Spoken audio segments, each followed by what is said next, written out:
என்னால அவளை காப்பாற்ற முடியல. நான் பண்ண தப்புக்கு எனக்கு என்னைக்குமே மன்னிப்பு கிடைக்காது. என் வாழ்க்கை எங்க கொண்டு போகுதுன்னு தெரியாம இருக்கு. நான் பண்றதெல்லாம் சரியா தப்பான்னு கூட தெரியல.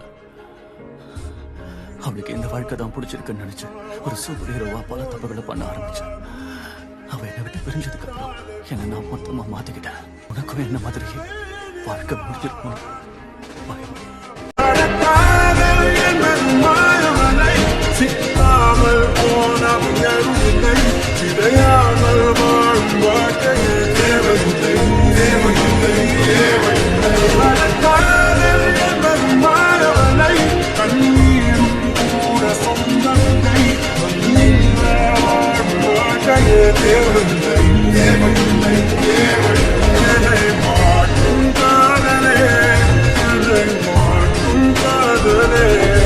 Good.